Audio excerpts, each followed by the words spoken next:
August 2nd, 216 BC, what a day in history. Rome's biggest army, ever 86,000 of the best soldiers, was on the move, ready for what they thought would be a huge win. An entire generation of Roman nobility was wiped out in a single afternoon. The man responsible?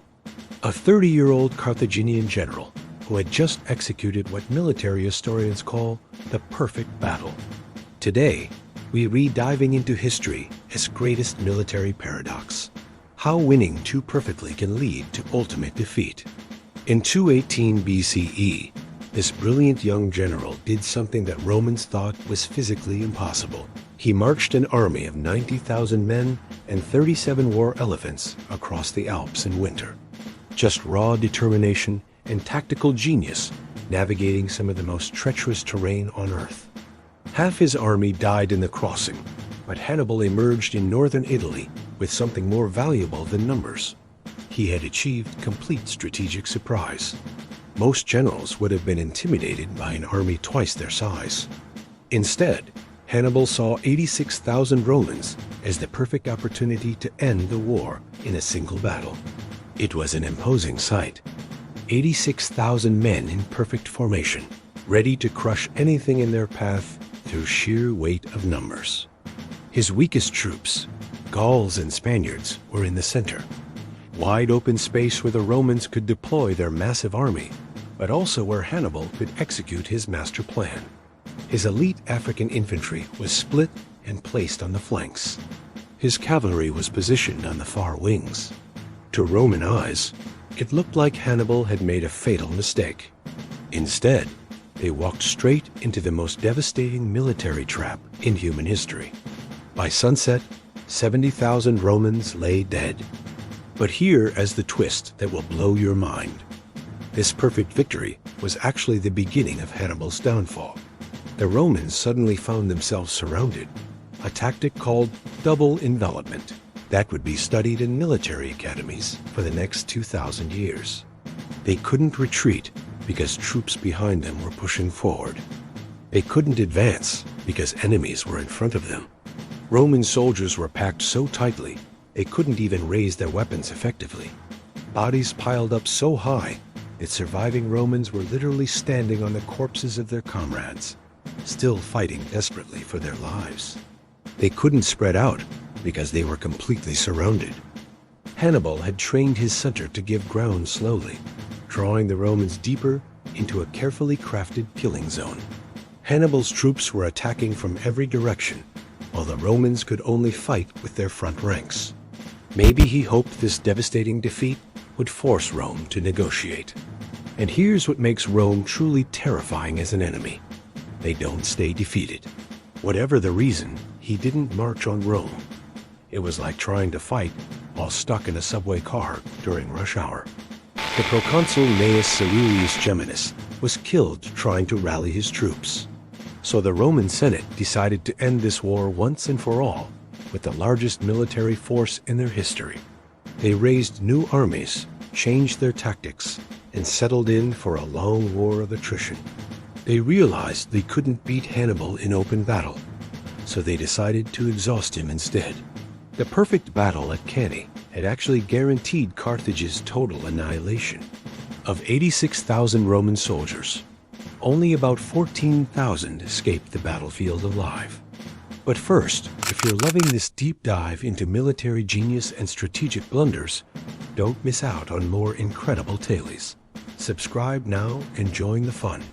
What follows Cannae was one of history's most frustrating strategic situations. The Carthaginian line began to curve inward, forming a crescent shape with the Romans pushing into the middle. It was like watching a predator opening its jaws. 86,000 men moving in perfect synchronization, confident that their numerical superiority would crush the Carthaginian upstarts. Think about that for a second. No GPS, no modern equipment, no supply lines. To put that in perspective, that's more casualties than the Battle of Gettysburg. Hannibal had just achieved military perfection. He had destroyed Rome's largest army using innovative tactics that are still studied today. He had proven that strategic genius could overcome overwhelming numerical superiority. The city was defenseless, its population in panic. One of his cavalry commanders, Hannibal, reportedly said, "You know how to win a victory, Hannibal, but you do not know how to use it." The Roman Senate lost 80 of its members. Entire noble families were wiped out. Rome had never suffered such a catastrophic defeat. The Carthaginian center, those Gallic and Spanish troops, began to give ground under the massive Roman assault. The Romans pushed forward, sensing victory. Victory at Trebia, triumph at Lake Trasimene. Each battle showcased tactical innovations that the Romans couldn't counter. But Rome had one massive advantage. They could afford to lose battles as long as they did and lose the war. The Romans were stunned. Their entire defensive strategy was built around controlling the Mediterranean and fighting wars on other people's territory. His elite African infantry, positioned on the flanks, wheeled inward and attacked the Roman sides. Simultaneously, his cavalry defeated the Roman horsemen and circled around to attack the Roman rear. Suddenly, the greatest military threat in their history was literally in their backyard, and they had no idea how to handle it. For 2 years, Hannibal had been making Rome look foolish. Rome had virtually unlimited manpower and resources. They could field new armies faster than Hannibal could destroy them.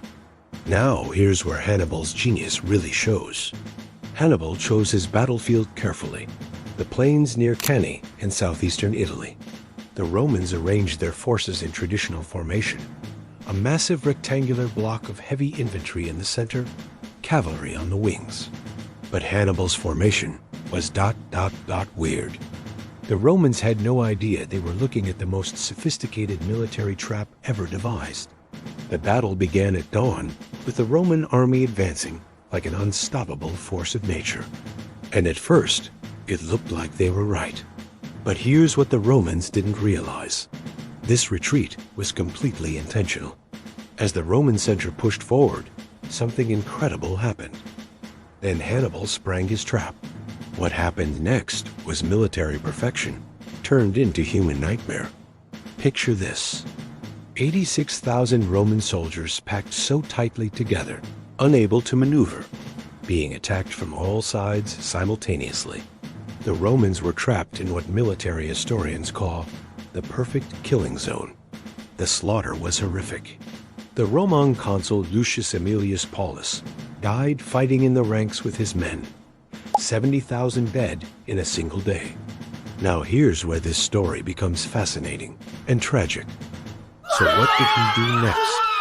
Nothing. And that's what doomed Carthage. Hannibal's officers begged him to march on Rome immediately. But Hannibal hesitated. Maybe he didn't have siege equipment. Maybe he feared Roman reinforcements.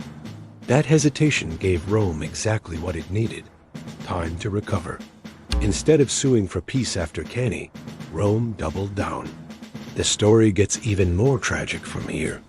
Hannibal had proven he was the greatest tactical genius of his era, but he was slowly being strangled by Roman grand strategy.